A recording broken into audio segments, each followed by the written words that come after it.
Where are we at with this Dallas Cowboys team? I mean, they do not have an easy schedule coming up down the line. If you look at what it is they have going on, they have the Steelers coming up, all right, which they're doing very well with their brand of football, like how the Big Ten is. That's like how the AFC North is. It's a black and blue division where they run the ball, they play defense, but can throw the ball. Then you have the Detroit Lions. You saw how I snuck that in there, TJ? Did you see how the Big Two, baby? I mean, some would say that's like how it was for the AFC North, too. Then you have the 49ers. They're a questionable team right now, even though they should be looked at a little bit more highly than what they're playing right now type of football. Then they have the Falcons, who is an interesting team. Then they have a divisional throttle with the Eagles. And then the Texans. I mean, if you look at these next 4 or 5 games, 6 games, they're in, that's what it seems like. What you guys got? They're in trouble because you have Micah with a high ankle sprain. You have DeMarcus Lawrence with a foot sprain. Your 2 best defensive linemen. The weakness of your defense is your run defense. Well, you're playing a team next, but they get 10 days off. Micah may play, but even if he does play, he's not going to be 100%. DeMarcus Lawrence, he will not play. You're playing a team in the Pittsburgh Steelers that want to run the ball. That's a weakness of your defense. Then the following week, you play the Detroit Lions, best offensive line in football. They're going to run the ball. So now, where you're 2-2 right now, going into the bye week, because they have a bye after the Detroit Lions, you're going to be possibly 2-4. And then you come out of the bye week against the Niners, which should be a fully healthy San Francisco 49er team, you might be 2-5. And then it just, you talked about the schedule. You got the Eagles, you got the Texans, you got the Falcons in that. So, and all these teams are good teams. It's not looking good for the Cowboys. I will say that, especially when your best players may not be available to play. They needed that win in the worst way versus the Giants. I will say this, man, Brian Daboll, boy, you get Brian Daboll, a real quarterback, that dude is just a hell of a coach, man, because – and let me not even say that. I feel bad that I just said Daniel Jones is playing better. Daniel Jones is playing better. He played pretty good. And whether that's Daniel, because you the coaching can only do so much. I gotta apologize for that because Daniel Jones is a real quarterback. He's improving. He has improved, and so if he can continue to play that way, what the Giants need though, they're featuring Malik Neighbors so much. He's so good that nobody else is really getting into the flow of the game as a result. That's fair. I believe they need to get somebody else involved because you're featuring him so much that the other receivers, and Plex can attest to this, man, when you're not getting the ball, you just out there just kind of running around for decoration now. Yeah. And so I believe they need to get somebody else involved. But the way the Giants have performed, Daniel Jones has improved, but it's not looking good for the Cowboys when you look at the upcoming schedule and you got DeMarcus Lawrence and Micah Parsons hurt. And Micah Parsons is arguably the best defensive player of the league. Him, TJ Watt, Myles Garrett, Max Crosby, whoever you want to name.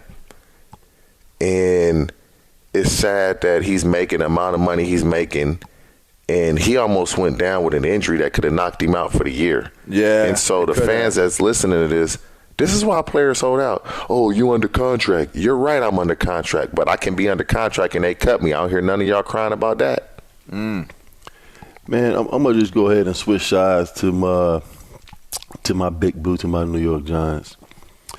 You know what? You can't hang the season on a rookie and have Malik Neighbors be your best player. That's not going to happen. I mean, the guy's leading the league with 35 catches, 386 yards, and 3 touchdowns. He's leading the league. And if that's your plan for the New York Giants to go out and have success and be better, I don't think it's really going to hold up. And you talking about the Dallas schedule for the next month? This is what the New York Giants are looking at. They go to Seattle. They get Cincinnati. You get the Eagles at home, and you go to Pittsburgh. So if you're looking at these next 4 games in the next month, there's a great chance that they can go 0-4 because Seattle is not an easy place to win. They're 3-0 right now. Geno's playing well. And the Cincinnati Bengals are on listen, they on 3 right now. So right now they got to have every win that they can possibly get. And then you get a Saquon Barkley coming back into Giant Stadium, MetLife, hungry. And then the way the Pittsburgh Steelers are playing right now, I'm going into Pittsburgh and trying to win that game. That's going to be a tough week. And just like you said, listen, Daniel Jones is playing a lot better, but it's not amounting into wins. This stat that they said, the Dallas Cowboys have beaten the New York Giants 13 in a row. That's crazy. 13 times in a row. Dak Prescott has beaten the New York Giants. And yes, it is his fault, LaVar, because you know why? This is his 5th season as being an NFL quarterback. He's supposed to have improved 2 years ago. This is his 5th season. He's a well-seasoned veteran quarterback, and now we're talking about he's playing better. He was supposed to be playing better 2-3 years ago. And you can't hang it on the defense. I know we got Brian Burns. And Thibodeau, he needs to stay on the field, man. 1st down and 2nd down is not enough. I don't need you to be on the sideline drinking water. I need you to be on the field on 3rd and 4th down. You're not Casey Hampton where you play 1st and 2nd down and you're on the sideline, you're sucking air, drinking a water bottle. We need you on the football field at all times. And we have to figure out what's our identity. We don't have an identity. Who are we? We can barely run it. We got one dynamic wide receiver in his rookie neighbors. Defensively, we can't play man-to-man because CeeDee Lamb, they just go out and torches and bump and run. Who are we? We don't know. And you're right, Brian Daboll is a hell of a coach. He was my GA in Michigan State with Nick Saban. I've been knowing Daboll since I was 18 years old. He's a great coach. Hell yeah, he is. But, man, they have to find a way to win football games because this schedule ain't getting no easier. You get the Baltimore Ravens coming ahead after the Pittsburgh Steelers. I mean, they may win 5 games. Looking at the schedule. Y'all keep talking about how good a coach he is, but he's not winning since his first year, his inaugural year there. Is he? They went to the playoffs his first year, LaVar. That's what I said. Since his first year. But you got to have the horses, LaVar. You ain't winning the Derby without a great horse. Man. You got to have some horses now. And I understand that as well. But does this year dictate Daboll's future? Absolutely. Does he make it out of this year with his job? I don't believe so. For me, he has to make it out because I don't think when you look at that division, you got to win your division. He has the worst quarterback. You're not taking him over Jalen Hurts. You're not taking him over Dak Prescott. So where does the blame fall? Does the blame fall on the GM? Does the GM have to go? Hey, where does the blame fall? Dave Gettleman drafted Daniel Jones with the 6th pick. Yes, Dave he did. Gettleman didn't give him. I don't believe that Daniel Jones was in the first round of quarterbacks being selected in that draft. That's the thing, though. They didn't get that. The regime now gave them that extension. We watched, what was it, the offseason Hard Knocks? And they got rid of Saquon. Did you see how they was talking about Saquon like he was nothing? This dude looked like the best running back in the National Football League now with the Eagles. Yes. They were literally talking about Saquon like he was washed. Like, we're not paying him. We're not paying him this money if we paid this guy to throw the ball. This is why organizationally, so does the blame go to them? Top to bottom, ownership, Yep. front office, head coach, and then the quarterback.